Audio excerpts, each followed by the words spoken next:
Hello friends, this is Nitin and I welcome you to my startup podcast channel Jazar Audio, where we share real stories with real learnings. My guest speaker today is Karan Verma. Karan is the co-founder and director of Faad Network, one of the leading investor network which handholds the early stage startups. Its current portfolio has over 15 plus startups and some of the prominent ones include Clear Dekho, Med Delivery, Nature Tattva, etc. Hi Karan, welcome to Jazar Audio and thank you for talking to us. Thank you, Nitin, for having me. Looking forward. So let me start with, according to you, what are the prominent or key mistakes that most founders do during the fundraising and how can they avoid or correct them? So we can talk about a number of mistakes founders make during raising capital, but I will share what I personally feel are the critical ones. So the most important one being is lack of having a business plan or no plan at all.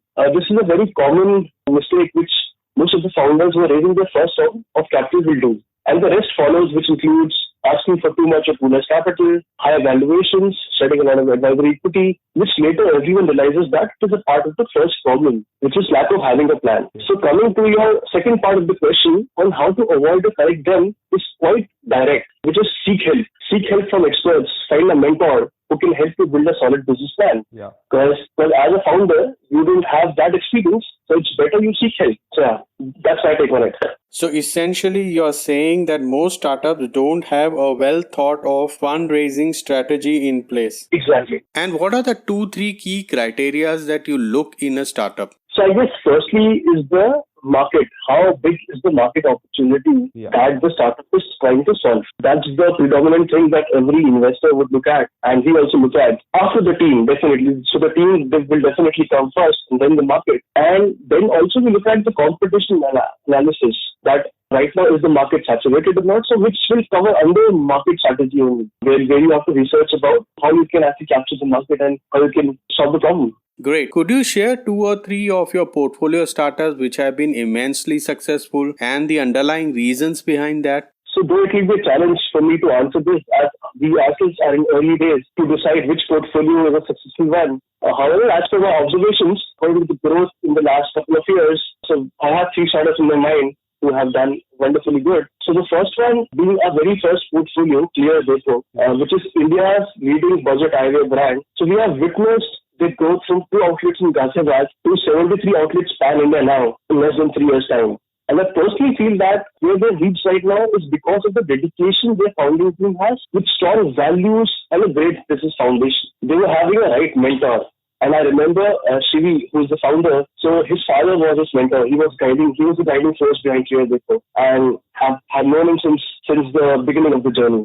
And the second one being Med Delivery. It's a B2B pharma supply chain startup based in Jaipur. And I remember our conversation, we decided to invest in them after 4 to 5 hours of long conversation in Gurgaon. And what we liked about the team was they were very adaptive in nature.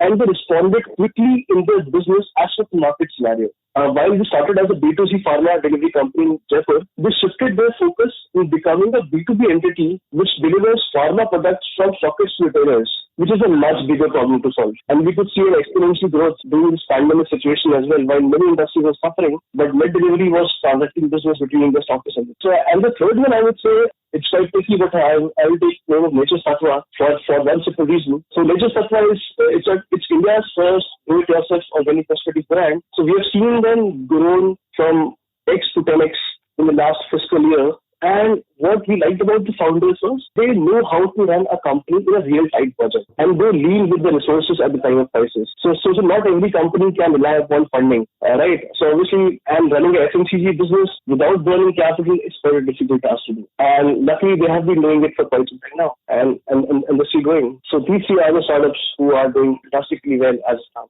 Okay, so to summarize, you are saying the key ingredients were that there were passionate founding teams who believed in perseverance, adaptability, and were predominantly frugal. Exactly, I guess bang on. These are the things that I wanted to say, and you actually picked it very well. Alright, now could you also share 1 or 2 portfolio startups which eventually failed and their underlying reasons? So just to give you a background, we have invested in 15 plus startups and luckily 10 plus transactions have happened in the last 6 to 7 months. Okay. As now we have been aggressive, so we pivoted it in October 19 to become an early stage investor network for the investment banking model. So as of today, we have one failed investment, to be very honest, which was a QSR startup in a tier 2 city selling chai at a very affordable price in competition to the small time tea sellers. Okay. So we, along with the founders, realized quickly that selling a cup of chai at rupees 10 from an outlet can never compete with a roadside thela, because there's a lot of cost involved in running a modular fancy QSR business. So the founders closed the business due to the lack of business viability issue. They had one operational outlet at that particular time, and the second one was on the go. They were launching it, but I believe it was a smart move between the founders and us, that we took a decision on time rather than burning money and building another store. We realize it now. So that's how we stopped making the second outlet and we closed the business. Okay. Because of the business viability issue. So I would say that's the only startup which failed right now. Wow. In our portfolio. So as I mentioned, early days for us as well. We have got 15 plus portfolios as of now, and I guess 10 plus funded recently. Interesting. Please tell us the story behind the Faad Network Investors Meet. So they started in 2017 when we entered into this investment ecosystem with them. And at that time we were involved with multiple startups. We were advising and supporting them with building business plans, pitch decks, financial modeling, making them investor ready. And then we started conducting the Faad pitch, where we used to invite 10 to 20 odd investors and 5 to 10 startups we used to shortlist for the pitching in. And we did around 7 to 8 editions. And we successfully got 5 plus portfolios before we pivoted to becoming an investor network. Okay. So now we have got an investor base of 400 plus Indian investors, HMIs, VCs, and we have now started conducting Faad Network investor meets from October 2019.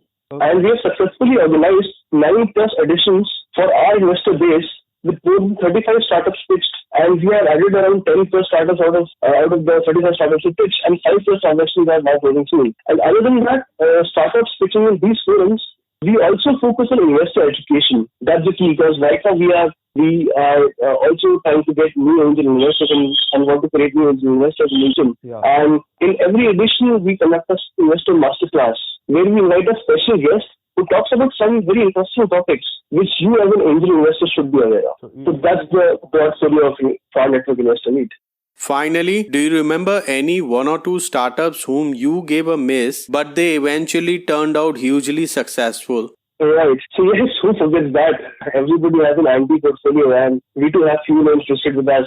So it's handy on the mobile phone. I can actually definitely look at all the startups we pitch, and so yeah, I have few names in my mind. So while we were conducting the Faad pitch series couple of years back, we got an opportunity to invest in a startup called Faad Biomedical, which is a medical robotics company focused on developing rehabilitation devices. Okay. And one of the products was Zeus, which is a bionic limb. I remember there were 3 18-year-old medical engineering dropouts, and they pitched in front of our network beautifully, and we were all impressed, including the angels. But unfortunately, our investors had to pass as they felt that valuation was too high for them because they were at the MVP stage. And literally a couple of months back, I heard that Ather has raised a fresh funding from Chirape Ventures alongside a VC based in Poland, and they've shifted their base in Poland now. And I guess Poland government is also supporting them and giving them grants. So that's, I would miss that. And the other one I remember is Vobo, which is a video analytics platform. They also recently raised a pre-series round of $2.5 million led by Sequoia India. And we couldn't participate in the first round when they were raising, I guess, a couple of years back again, due to the lack of timing. I would say it was a bad timing for us, because when they pitched to us, after a few days, they got a term sheet from a micro VC. And obviously, they would take that offer, because obviously we would have taken a lot of time, a little bit more time to take a decision that we would be investing or not as a process. So again, someone's loss is someone's gain.